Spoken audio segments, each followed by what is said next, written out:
Tartu linn areneb täie hooga ning uusi ja kauneid kodusid rajatakse mitmel pool. Need siin on Lumina kodud. Hetkel asume siis Jaamamõisa elupiirkonnas, mis on kesklinnale väga lähedal. Autoga sõites 5 minutit umbes, jala käies kuskil 15 minutit jalutuskäigu kaugusel on kesklinn. Lumina kodud koosnevad nüüd 3 kortermajast. Igas majas on 16 korterit, kokku on 48 korterit ja müügiga me alustasime eelmine aasta ja praeguseks hetkeks on alles ainult 6 korterit.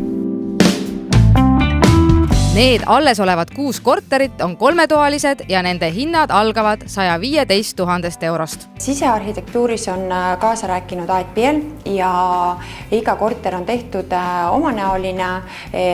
Eeliseks tooksin ka, et on kõrged laed kuni 3 meetrit, suured aknad maast laeni, mis annavad siis korteris väga palju valgust. Korterid on siis viimistletud maas siis parkett, seinad laed värvitud ja vannitoas siis, või duširuumis on plaaditud nii seinad kui põrandad. Samas on nende majade puhul erilised ka trepikojad. Ja siin trepikojas on huvitavad noore kunstniku maalingud ja käsitsi maalitud ka korterite numbrid. Rahulikus looduskaunis piirkonnas elamine on ilmselgelt paljude unistuseks ja selle kõige nautimiseks on loodud ka mugavad võimalused.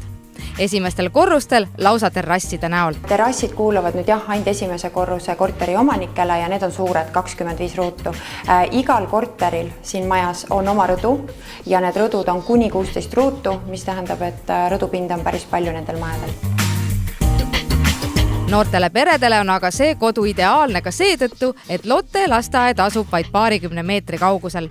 Kui aga on vaja jalgratast, lapsevankrit või ka autot parkida, siis need mured on samuti lahendatud. Korteri hinna sisse kuulub panipaik esimesel korrusel ja parklakoht maja taga või maja ees.